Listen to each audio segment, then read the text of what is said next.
cabinets, ashes from all the mess you left. New lease without you, I confess that I'm happy you're gone. I don't care enough to miss you after all the shit we've been through. My heart's going tough, going tough. I don't care enough to miss you after all the shit we've been through. My heart's going tough, going tough. So used to pain that is my remedy. Easy to hate, I gave you everything. Funny that you're the one that ran away. You left me first. Straight coats and empty cabinets, ashes from all the mess you left. No leaves without you, I confess that I'm happy you're gone. I don't care enough to miss you after all the shit we've been through. My heart's going tough, going tough. I don't care enough to miss you after all the shit we've been through. My heart's going tough, going tough. You wasted all my fucking time. Were never really in my life. You were further than I could imagine. I love you, but fuck you. I don't care enough to miss you after all the shit we've been through. My heart's going tough, going tough. I don't care enough, care enough. My heart's going tough, my heart's going tough, going tough.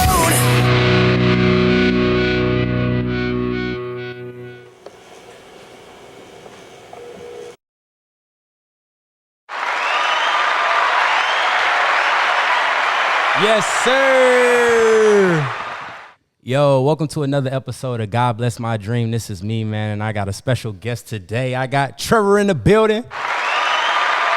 Hey, and first of all, man, this is just not any guest, man. Me and him go way back. Go way back to EAC football days. This guy's a great entrepreneur, fitness genius, and God-fearing, man. You can't beat it. So how you doing today, bro? I cannot complain, man. It's a Saturday. Life is good. I'm going to the Cardinals game tomorrow, so I'm hyped about that. That's what's up. That's what's up. That's what's up. So real quick off the record, we was just talking about MGK, man. MGK. Well, what's your favorite song by MGK? Right now, I would probably say I've been listening to Maybe a lot. It's on his newer album. Mm-hmm. So that's been my go-to for sure. Oh, that's what's up. Is that on you said the new album? Yeah, the new album. That's what's up. And I was trying to tell you my favorite song is I cannot think of it. Lonely, lonely, I'm lonely without you. That's the name of the song. Okay, Long Live? Yes. Yeah, okay. Yes. That song was dope, man. That song was dope. But anyway, enough about MGK, man, because it's about you. You know what I'm saying? So walk me through it. Actually, you know what? Before we get there, let the people know where you're from. Okay. Yeah, so I grew up in Thatcher, Arizona, which is actually where Eastern Arizona is. I know you got a special place in your heart for Thatcher. Always, man. I got mad love for Thatcher, man. I did so much at Thatcher, man. I think people think I'm from Thatcher. Yeah. Yeah, for real, man. I did do parties there. Oh my goodness. But yeah, man. So you from Thatcher, Arizona, man, and we met at EAC. And tell them what position you played. I was a receiver. I guess we were the same position, right? Yes, sir. Yes, sir. He was good, man. He was good. He's faster than me as well. You know what I'm saying? I don't say that a lot of people, man. He was fast, man. He can go. Hey, to resemble his style of play, man, he like Cooper Kupp. Cooper Kupp, man. I'm going to go ahead and give you that at EAC, man. Use Cooper Kupp for EAC, man. I'm going to go ahead and do that. I'll take that. For sure, man. So what got you into staying in the fitness even after football? You know, because I know a lot of people are athletes, and, you know, they get caught up in life, and they get caught up in day-to-day, you know? Yeah. What kept you so motivated? Because some people lose that motivation. I guess for me personally, it would be. So I was married right after we played football. Actually, the semester that we were wrapping up, I think was spring football. I ended up getting married to my girlfriend that was pregnant, and she was already a gym head, right? Mm-hmm. And so both of us would kind of live together, nothing crazy. That's what's up. That was like everybody wants those goals. Right? Yeah. So it's we moved from Thatcher up here to the Phoenix Valley. That's where she's from. She was pregnant. And I think it was kind of both of our outlets, honestly. The relationship wasn't great, and so I think that both of us, that was the place where you could go, whether it was get away from each other or get together, and kind of let go of all of the other stuff. Wow, that's awesome. Yeah, right, and get a pump together, and it's like we put the headphones in and we'd get along. If there was any place that we got along at, it was usually the gym. That's awesome. So she kind of helped a little bit with that motivation. Yeah, for sure. And so then from there, I got into it. We ended up getting divorced, and then the rest is downhill from there. It was an easy go. As soon as we get divorced, it's like obviously you're back on the market. I got to keep lifting. I got to look good. I'm on a dating app. So then you go from there, you start dating someone else. Everybody want the nice Tinder picture, man. Everybody want the legit joint, man.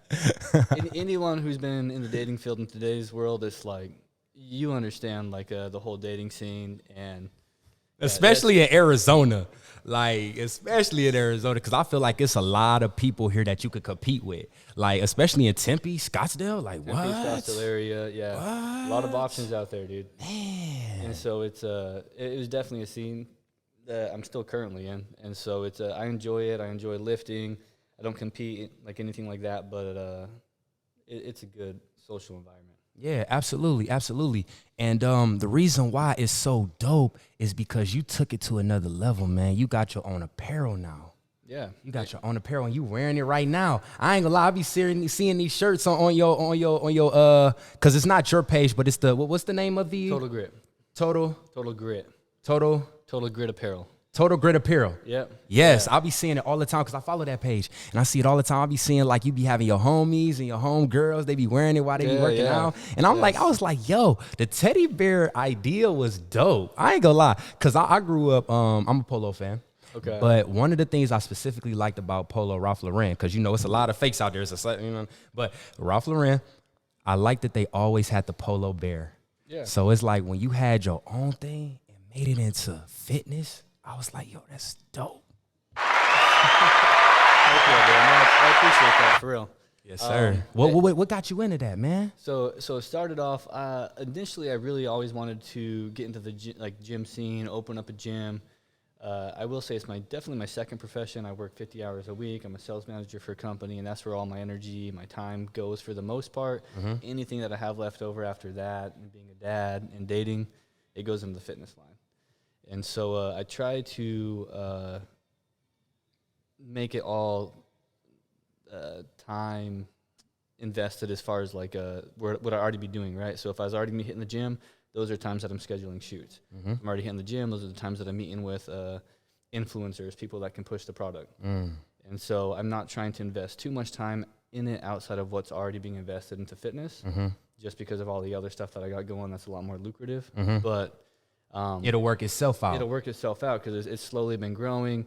The Teddy was definitely a game changer for me because initially it was just basic tanks, sports bras, stuff like that, just regular fitness apparel. The Teddy, I didn't even know that. Yeah, so because I really started paying attention when the bear was on, but I didn't know you had. Well, most people did, right? Right. And that's when Total Grit got a little bit more traction. Was from the bear. It's a little bit more unique.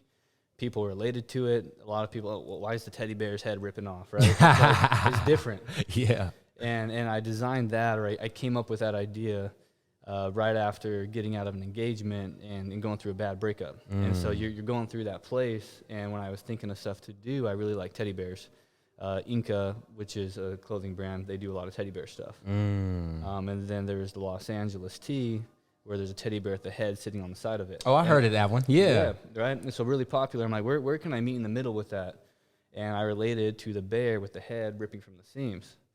And so I hit up my tattoo artist, and I'm like, hey, what can we do with this? And so I sent her a design of a teddy bear that I liked. I'm like, can we digitalize this and have the head ripping off? Oh, so you really broke it down. Yeah, I had to break it down, right? Wow. I had to come up with a full strategy with certain practices that I wanted to be in, what outcomes was I trying to produce, what was my intention behind it. So I really had to start getting into that kind of stuff before I designed it, because you're investing thousands of dollars into the product as soon as you start ordering that. So I ordered from a site called Alibaba. And if I'm ordering large amounts of product from that site, then it's thousands of dollars right out of the pocket. So I want to make sure it's getting done the right way before I start investing that kind of money. Absolutely. Yeah. And So I see you got a lot of people, even from Thatcher and Safford, that came down, and they be rocking it too. I'll be seeing a couple of, I'm like, oh, I remember that person. Yeah. So it's I try to stick to the people that I know. I as much as I have love for all my Thatcher and Safford people, I've kind of stepped away a little bit more from that, from trying to have them push it as much. That's good. You growing. There's still some people down there that have growing platforms, and yeah, I'll still reach out to them. But over here specifically, there's a lot larger of a market of people who have more of an ability to grow their network. So it's a strategic move of even trying to stay outside of my friend group, because it's like a lot of those people in my friend group that I've met at the gym, they're all within the same network as well. So if they post or share something on social media, The same people seeing the it. same people are seeing it, right? Yeah, I know So what you it's mean. trying to reach out a little bit further, get more people to push it, rep it, and so I mean it's been fun, man. That's what's up, man. For real, it really is. And I feel you on them, because I think that was a lot of people's goal in Thatcher, man. Everybody was trying to just get out and just pursue whatever they had going on. I can't think of her name right now, but I actually had another Thatcher native. She came on my podcast when I was first starting up. Okay. And she does, I think, lashes and all that. And she, as soon as she left, you know, she just took advantage to like what you were saying, you know, because it's a network to be seized out here, man. It's like Tempe and Scottsdale. And one thing I like about Scottsdale and Tempe is it's a lot of celebrities that come through here too. So, you know, you never know who you're going to run into at the gym, or, you know what I'm saying? These athletes. I think Arizona's like the #1 place for athletes to come and train. Oh, bro, it's ridiculous. You have your spring training here. As far as fitness-wise goes, I know Utah specifically has a lot of, it's a really big fitness bubble. There's some pockets in California that are really big fitness bubbles. Not like Arizona, bro. Yeah. No. Nothing like it. Personally, I mean, I've traveled quite a bit across the country. Maybe there's some other places like Northeast that I'm not aware of. I doubt it. But, bro, like down here, in Arizona, Scottsdale, Tempe scene specifically, influencers that are having millions of followers are coming out of here. A lot of them are, right? Facts. And it's definitely a hot place to be, where I feel like they're revolutionizing the fitness industry. Like the industry, it's changing here. Facts, bro. And it's like fitness. It used to be like here, but it's like it's gone. It's now. rocketing. It's like, dude, it's like, bro, you could really make money off being a fitness IG model or Influencer, whatever. seriously. For real, man, the dollars is really there. And it's like, it's so cool, because that's why I was saying I doubt it on the East, because Arizona, it's like, it's hot 24/7. It's like, you literally, we don't see snow. I mean, unless you want to go to like Flagstaff or something, but we're talking about Tempe and Scottsdale specifically. It never snows. It's always like 70 degrees. It's always perfect weather for people to come down here and make something happen in the first place. Yeah. Yeah, man. Yeah, that's what's up. So back to the apparel. If somebody wanted to purchase some shirts, where could they go? Do they need to hit you up on the IG? Do they got a link in the bio they could go to? The link in the bio, man. So you go to the Instagram page, Total Grit Apparel, give us a follow. There's the website link is right there, or if you just go to totalgritapparel.com. Most of my orders are actually coming just from people on the website. I get some generated Instagram leads, but it seems like most of them are coming from. Don't ask me how it works. I feel you. Yeah. How much is a shirt? So And can I get like long sleeve one too? You got long sleeve ones? Yeah. Actually, all of my long sleeve tees are sold out. Oh, so all the man. teddy tees- They get those first. Yeah. So I did that drop around December. I'll be doing another drop coming up this fall. So Please let me know. I will. So look out for that. I will buy one, man. I'll support. Hell yeah. $30, $35 a tee usually, depending on which tee you guys are going with. The teddy tees are $35. We got tanks, I think, that are sitting around like 25. Sports bras 20. So it's a variety of different stuff, right? That's what's up. That's what's up. So you was telling me earlier that, you know, you a father, you know, how's the father life? Yeah, I mean, the dad life is good, dude. Like, she's definitely what keeps me anchored. She's my why I get up in the morning. You're going through a heartbreak. I was telling you before, it's like, dude, I can't imagine going through a heartbreak or going through the struggles that life just provides every day to everybody Yeah. without having such a grounded why. Yeah. I guess God knew that I needed something like that. Mm-hmm. You know what I mean? Mm-hmm. Hold you down. Hold me down, right? Because it's like things get extremely chaotic in life. You need something to ground you that's a little bit deeper than yourself. And so for me, it's definitely my daughter. And so I have her about 50% of the time. That's beautiful. How old is she? Probably closer to 40% of the time. But she is 5, but she turns 6 in a couple of weeks. Oh. Happy birthday to her, man. Dude, she probably would have had a crazy. birthday by the time this came out. yeah. It's just crazy. So That's what's up. That's what's up. So if you had any type of advice that you could give to people who are struggling with relationships, because I know you was telling me a little bit about that, what would you say? You know, what have you learned? Because, you know, I feel like I always talk to people all the time about their relationships, what they've gone through, but I never really talk to them about what they've learned. Okay. Yeah, it's I'm not sure if I'm the best person to give in relationship advice. Given my history, None of us are. but I mean, that being said, I'm a good person to tell you what not to do. Okay. Please tell me. So, Because I went through a bad breakup as well before you start talking. I went through a bad breakup as well like about 2 years ago, man, right before I got in law school. And it was kind of bad, man. I was like, dang, I never thought I could feel like you're that. going through it. You can really go through it, bro. Yeah. Right? So give a little background. I was married for 3 years to my girlfriend that I had gotten pregnant when she was 18. I was 21. I was playing football over here with my boy, and she was a cheerleader, 18 years old. Neither one of us had a job, and she's pregnant. Like, we had recently just broken up. Yeah, y'all fresh, and it's so fresh, young. Right? We don't know each other. We don't know life. And so we get married. I come from a Mormon community, super conservative, where I personally felt the pressures of like, hey, this is what we need to do. And so we jump into a marriage, and we're married for 3 years, and it just wasn't it, right? I feel like both of us could probably attest to that. We're in a really good spot now as far as co-parenting goes, but That's a beautiful thing. Yeah. And I love to see a father in a child's life, by the way. I love to see that. So I just got to commend you on that as well. But keep going. Yeah.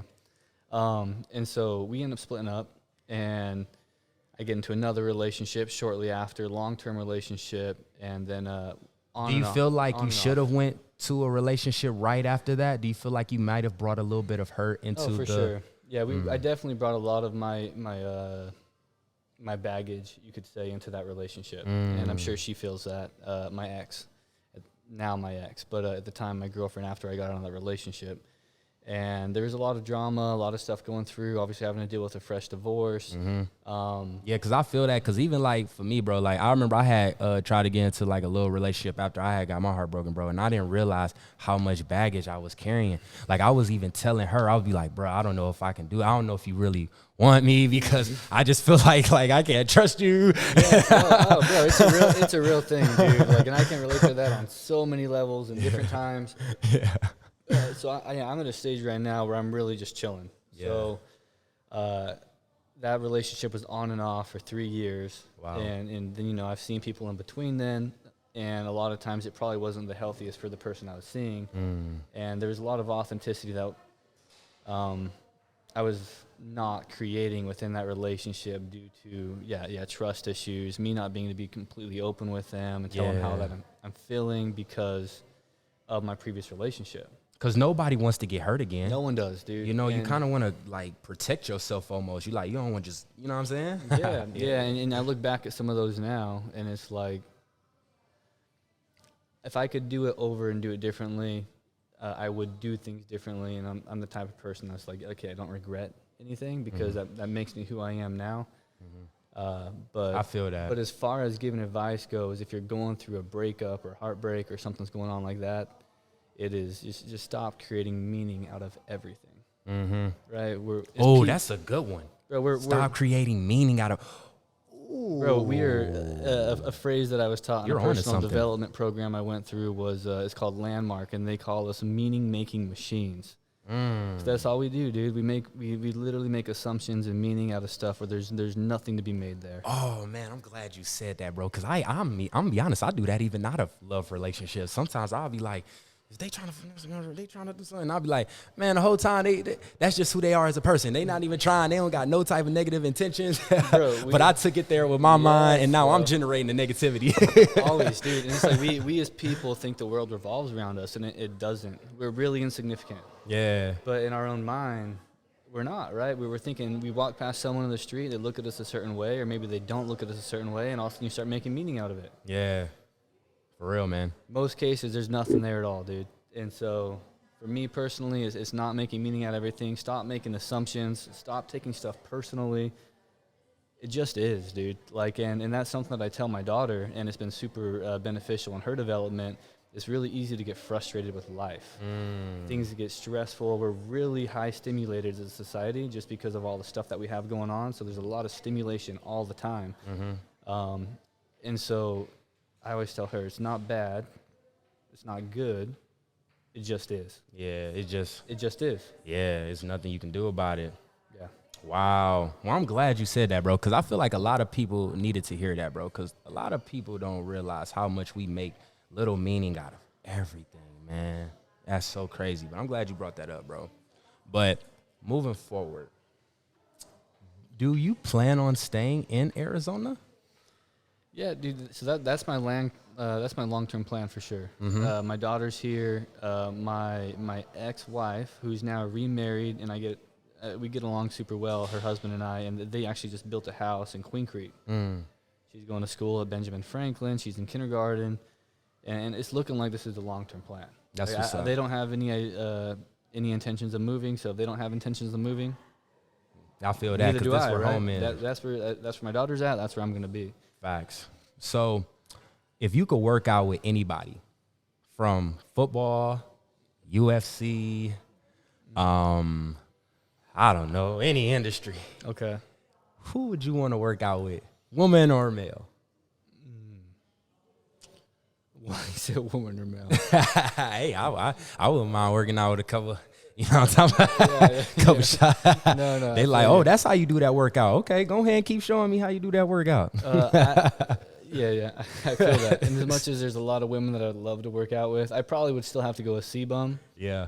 Bodybuilder. I don't know if you're familiar with C-Bum. I'm not. Follow on Instagram. Let me know who is he? C-Bum. He's won the bodybuilding contest 2 years in a row, maybe 3. I don't follow him as heavily as some of these bodybuilders do, so they're probably like punching the air like, bro, what the hell? But yeah, I mean, I follow him enough to know what he's doing, right? And That's what's up. And I'd love to work out with him and see what he's getting into. And he's an influencer. Yeah, he's an influencer. The influencers is running the game, man. They the new celebrities. Yeah. He's definitely running the fitness industry right now.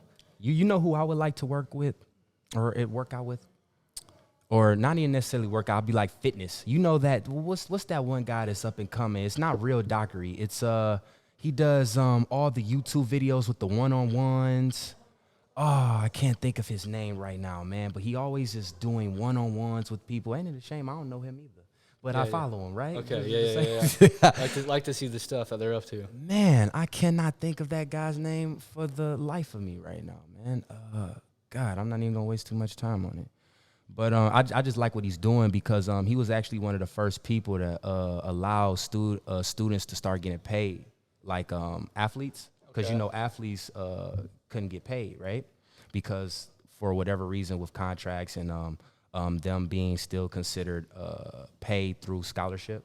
But he was one of the first ones, or is the first one, who, you know what, if you're a student athlete, you deserve to get paid. And he was able to get that done for them. So he was a part of that movement. Yeah, he was a kicker. He was a kicker, and he had a choice between either playing football or deleting his YouTube.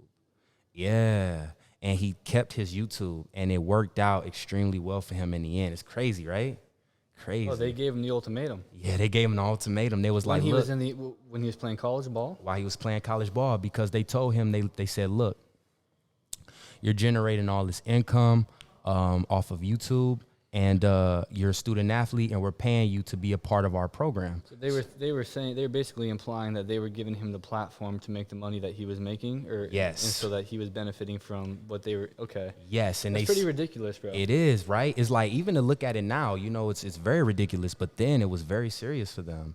And, you know, it's just kind of cool how now, you know, we're starting to come into a new society where even like student athletes can get paid, man. That's pretty cool. That's wild. You know, like not only is it rising for fitness, but it's like for athletes as well, man. They're starting to get new opportunities that they never been given before. You know, I would love for the NCAA games to come back, man. You know what I'm saying? Yes. That would be awesome. But speaking of like NCAA and football days, man, I was just we was thinking about a crazy moment earlier with football that happened at Easter. Dude, I did not mean to break that dude's arm. Like, And he is such a good guy, right? he's a really good guy. This good, genuine dude, and you guys got into it in the line. It was terrible. Hold on. Bro, you guys get into a little tussle, and you guys almost get wrestled down to the ground. You take him down, and homie comes up, and his arm is literally like at a 90-degree angle the other direction. Oh my God. Cause see, like when he got up, I didn't see it. All I got to see was like, cause you know, they pushed me off. I just remember, what was the short guy that wore number 2? He wore number 2. He was Logan, the fullback. right? Was it Logan? No. That was the quarterback. Number 2, he played fullback. No And he would clue. play. Yeah, no oh clue. man, I can't think of his name. Man, can I think of his name? But he was one of the first guys that ran up and just pushed me off, and there was a whole bunch of other guys. And well, long story short, I didn't get to see his arm at all because they completely separated us. So when they told me, like, it was that bad. Yeah, dude. I'm pretty sure it was very close to penetrating the skin. Yeah, so it was a bad break. Like he was bleeding. Like it was No, bleeding. it wasn't bleeding. It wasn't bleeding, but it was about to pop through the skin. Ooh. And so it was, yeah, I remember seeing that and be like, oh, shit. Right?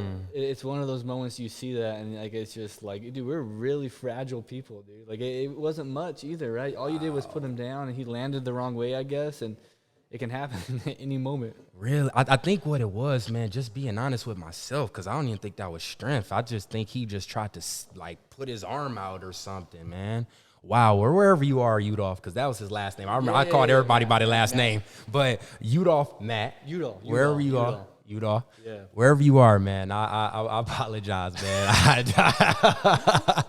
I apologize, man, because and it was so crazy because we never had a problem until that day. I don't even know what we argued on. I think we argued because we were just trying to get in, man. Just being stupid guys who wants to just, man, you know how you young and you just want to be seen, you know, and you trying to prove yourself constantly. And it's like, oh, man, but wherever you are, bro, I did not mean to do that, man. He didn't have no bad things to say about me, did he? Was he mad at me? No, I don't even think he was mad about it. I think it was just like, dude, yeah, it is what it is type situation. That's kind of embarrassing. I would have been a little embarrassed, man. Man, I would have been a little embarrassed. And that's probably why he wasn't mad. You know what I mean? Yeah. It's all good. What's one of your most memorable, because you brought up Dietrich Clark. Shout out. Because that's another guy that I keep up with because he went to Colorado and he turned up there. And I don't know if he's still playing, but I know Rousey is. But we can get into that in a little bit, what your friendship is with them. But what was your favorite moments at EAC? That's a good question, bro. As much as I'd want to say that it was on the football field, it probably wasn't. I mean, dude, I loved football. I miss football. I don't watch as much football now as I used to. I'm not as involved in it anymore. I would say it was the memories made off the field. Yeah. Right? I mean, there's a lot of those guys that I was pretty close with, whether it was we're going out and we're shooting, we're taking the Ranger out, getting people, getting into trouble in that kind of sense, going to house parties, bro, people blowing out the bottom of the floor. Dude, there's like 200 dudes in the house. That was jumping insane. Up and down. The floor just collapsed, the whole floor. That was the frat house, right there by Canoas. Yes, bro. We had a couple players that were living there, and that was just wild. But it was definitely the memories. Man, they was definitely living it up in there, man. It was right. Yeah, but no, the memories off field. Memories off the field, dude, and it was like obviously growing up in Thatcher, a super like little bubble. Then you play football with a bunch of people that were from all over the country. It's a lot of intercultural. Diversity that you're experiencing. A lot of black guys that come. A lot of minorities. Yeah, and it's you can say it. You cool. Trevor's cool. Yeah, so it's Trevor's a good guy. And it was interesting, bro. Like really getting involved and like being tight with people that I never had the experience to be cool with. Yeah. And so you just learn a ton, and like everyone becomes really tight on the field. Yeah. So everyone becomes cool off the field. Yeah. And it's like all of a sudden, it seemed like it was after the first scrimmage, because up until that point, I personally felt like there was a little bit of segregation, whether it was from offense and defense, whether it was from white to black. We have our first scrimmage, and then all of a sudden it's like we're all together, right?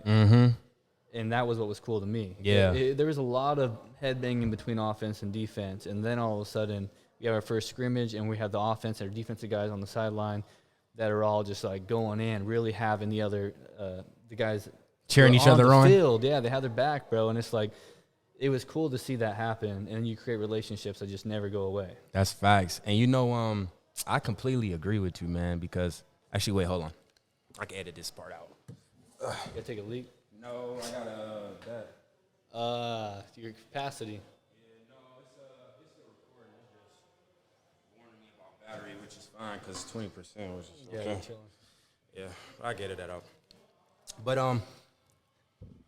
what I wanted to say is, man, is you know, as much, because I feel like a lot of guys never had the opportunity to express that same love, you know, because I feel like a lot of people in Thatcher got to say that, like how, you know, us coming down there affected y'all lives, but I don't think we really get to say as much as how much y'all affected our lives as well. And I feel like it was such in a beneficial way, bro, because y'all showed us a lot of things that we weren't used to. You know what I'm saying? Like you said, like shooting a gun for real. Like I don't think I ever like really like did shooting ranges and stuff like that, or going into mountains, you know, going to the lake, going to the top of the mountain, you know, like all this stuff was cool to us. Y'all showed us a new way of living. You know, this was something that a lot of us never really like got to see. Yeah. You know, and I feel like like what I mean by all this is the feeling was definitely mutual, man. Like we definitely felt the same way about y'all, like how y'all felt about us. And what I mean about y'all is people coming from different environments coming all together for one cause, and that's to play football or sports or whatever it is. And another thing I want to say as well, man, is that, you know, we can all relate because it ain't nothing else to do. So it's like, we got a bond. Nothing down there, bro. You trying to go hit the Walmart on the Friday night or what? That was the mall. Hey, if anybody don't know nothing about that yourself, man, Walmart is the mall, man, and McDonald's is the spot. That's all there is, bro. Real talk, House man. parties, bonfires. I mean, dude, yeah. I miss it. I don't think I could ever go back to that. Yeah. Like, after being up here for 5-6 years, I just don't think I could go back to that. I miss the slow living lifestyle, though, at times, right? You want to know one thing that I feel like it was so beneficial for me, just for me, because I don't know if a lot of people can relate to this, but I liked it because it forced me to be in the books as well. You know, like, I feel like if I would have went straight into ASU, I wouldn't have been. Like, I feel like it was like God was like, yo, you got to go here first, get your shit together. Yeah. You know what I'm saying? And once you go there, you get that together, you get your hair right, now you're ready for the big scene. You know, because I feel like if I would have been immature and just stepped on this big scene and had all these parties, man, I would have been wilded out and dropped out like a lot of these people do when they first year at ASU. You know what I'm saying? Yeah. But I really thank Thatcher and Safford for that, man, because, you know, not only are the teachers good, but it's like a great environment to just tap in and just focus on what you need to tap into. That's probably why they put a lot of JUCOs in these isolated places, you know, like Mississippi in the middle of nowhere. Yeah, Kansas. Middle of nowhere. Texas. Yuma, Arizona, dude. Yuma. Yeah, the butt crack of nowhere, dude. Like, yeah. It's like, and these guys, like, these are good football teams too. Like, these are like, we talk about top 10 football teams that go to the championship like every year. Yeah, for sure. It's crazy, man. That's what's up. So just moving forward, man, with the relationships that you had, man, shout out to Clark and them, man. So do you still keep up in contact with those guys?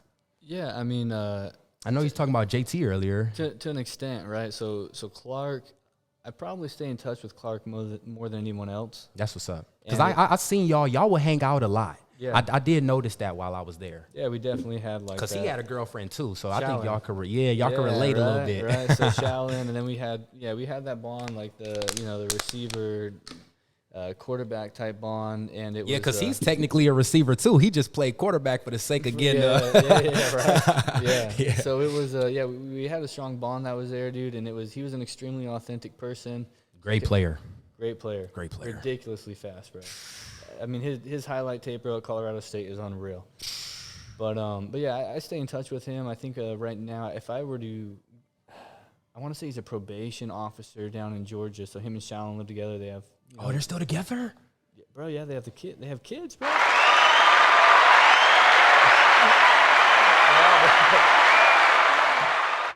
Yeah. Bro, they're still together? Bro, their babies are so cute, dude. What? Yeah, dude. So their little one, Brennix, dude, yeah, he's, half. So y'all relate a lot. Yeah, half Hawaiian, half black. He's mixed, bro. He's a cute little kid, dude. So it's yeah. You're gonna be a tough kid. Yeah, Yes, bro. So they're doing their thing, right? Wow, I did not know that. Yes. They stayed together. I thought they broke up when he went to Colorado. No, dude. Yo. It can happen, bro. It can happen. Bro, that's beautiful. I ain't gonna lie, that's beautiful. I did not know they stayed together. I thought it was over because I know a lot of people that was together in Eastern, it fell off. But wow, man. Yeah. Wow. That is really cool. Man, I'm really shocked about that. I really did not know that. I really didn't. Yeah. Man. Well, moving forward, I keep up with Rousey. That's one of the guys I liked a lot. Yeah, Steven. Yeah, I like Steven a lot, man. I did. We were smoke buddies together. He was like one of the first guys I smoked with. He's always chiefing, bro. He was always, yeah. That's my dog, man. And I seen he even had some good opportunities for himself. I seen he was able to do great things like Clark. Like I know Clark went to Colorado, and I know he went to was it Louisville? Yeah. I think it was Louisville. I think it was too. I think. Yeah, Wall went to Mizzou. You had Malik who went to Oregon. Malik went to Oregon, and I seen Malik. He lives in Arizona. Bro, yeah, so sorry. I shouldn't even say that. I was about to say Malik be here. I Bro, see him at Scottsdale Mall. I see. Shout out. Yeah. I definitely. I say I talk to Clark the most. I talk to Malik for sure the most. He actually keeps up with me like on Snapchat too, low key. Every now and then he'd tap in like, oh man, okay, you ain't forgot about me. Yeah. I lived with Malik a couple times a year probably. That's what's up. Like, and he was actually, man, he was another good guy, man. He was a really good guy, man. Genuine. And he's actually, now that I think about it, he's still with the same girl, right? Maddie, yeah, dude, yeah. So him and Maddie live together, bro. And who would have thought, right? Wow. Yeah, so they're doing their thing. I actually went camping with Malik like 6 months ago, dude, and we all went up, pitched some tents in northern Arizona, freaking fried some steaks over the fire, threw back a couple of Trulies like real men. That's what's up. That's what's up, man. That's still crazy you bring up Malik, because I was, you want to know a story I have recently with Malik? My mom visited me for the first time in Arizona. For the first time in Arizona, it's been like 5-6 years, but it was her first time. That was recent, right? That was recent. Yeah, that was October. Like a week or no? Because that was last October. That's last October. Okay, I'm sorry. okay. Yeah. So it's going on a year, but yeah. So we went to Scottsdale Mall because I just wanted to show her everywhere. I was annoying her. I'm like, no, you have to see everything. And we seen Malik, and I was like, yo, dude, what's up, man? Come up.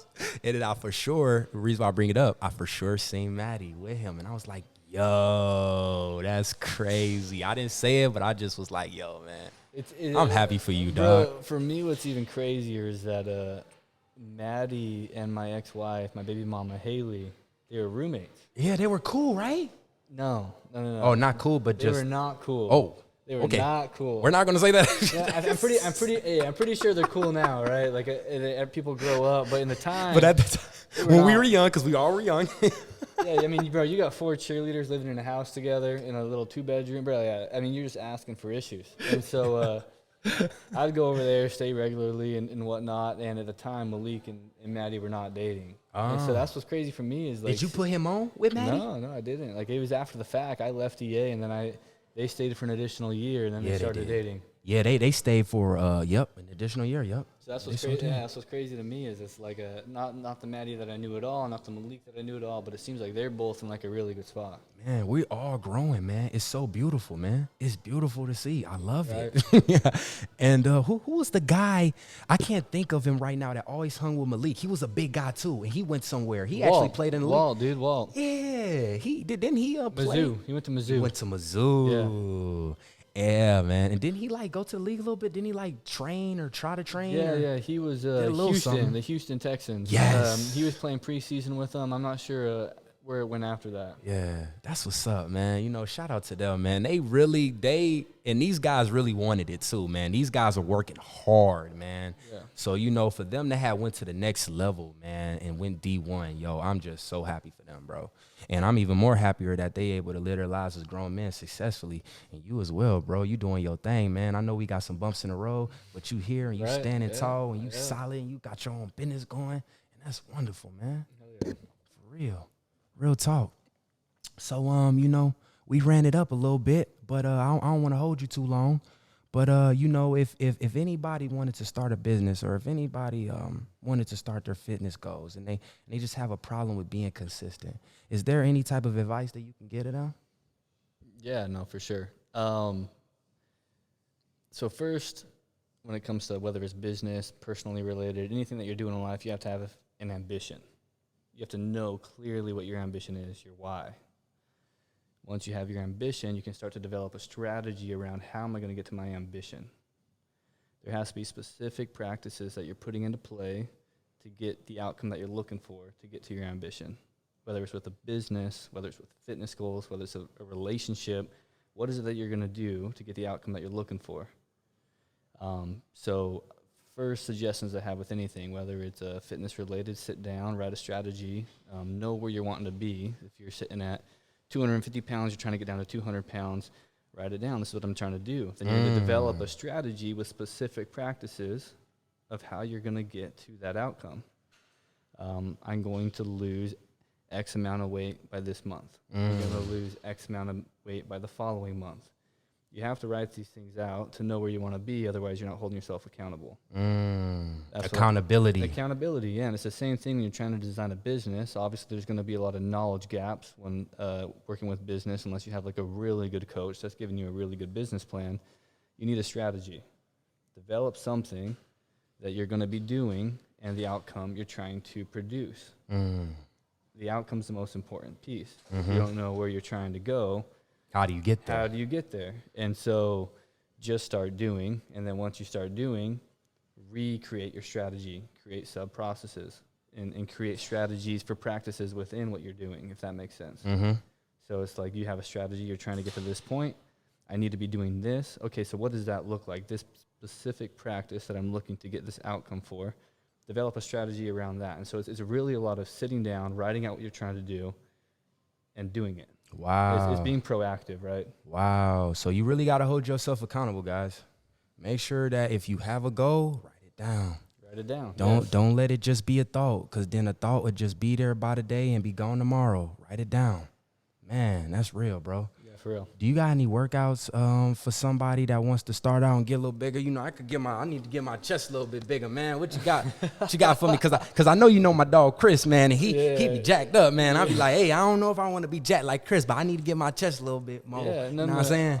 Yeah, I mean, I personally, what I would do, bro, honestly, YouTube it, print out specific workouts, print them out, hang them up, and do them. Yes, sir. Hold yourself to it, dude. Like, if you cannot follow through with something that you say that you're going to do, how are you going to follow through for other people, right? Yes, sir. And it's just sticking true to your word. To me, that's like one of the realest things. I've said the word authentic a couple times on here because I'm really big about authenticity. You have to create it within your relationships. You can sense when it's not there. Whether it's like you're dating someone, a friendship, a relationship with your mom, things aren't going the way that you want them to be going. They're not how they used to be. The only way to recreate authenticity within a relationship is to talk about where you're being unauthentic at. That's deep. Be super real with them. Like, hey, like, just so you know, like, I just don't feel like we are as connected as we used to be. And this is why. And this is what I've been doing. I've been acting like everything's okay. But in reality, I don't feel like that's the case.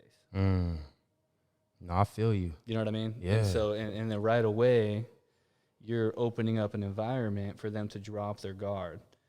A book that I read. So they can open up. Yeah, a book that I read explains it really simply, and it's called Leadership and Self-Deception, and it's called, they use it as a metaphor as being within the box. And And so when you're in the box, all you're thinking about is yourself. And you're looking at other people as objects.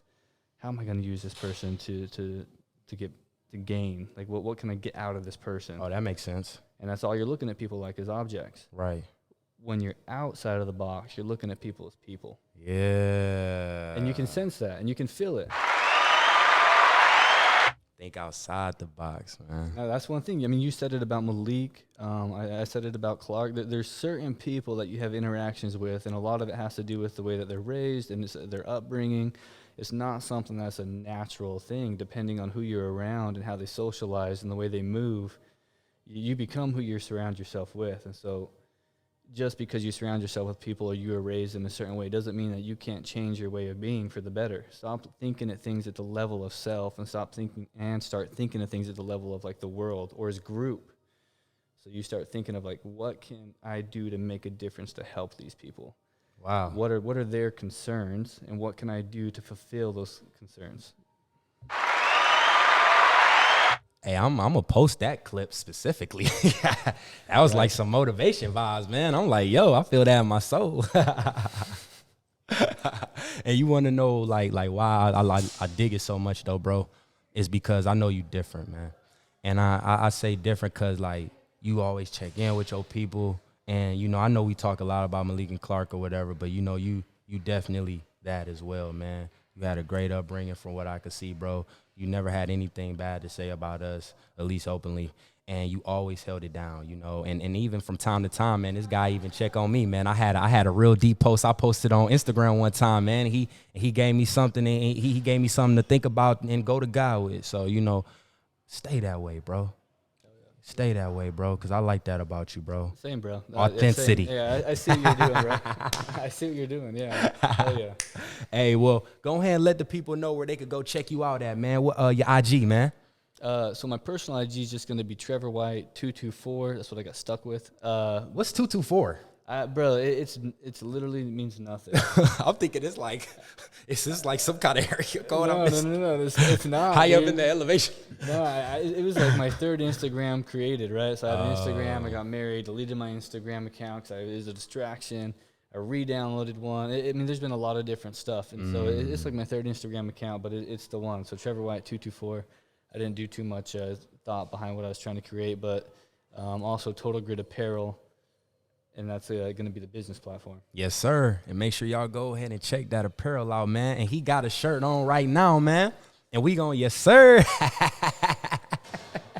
And we going to also do a little Instagram story video after this or whatever. I'm gonna try to get you to do the gritty.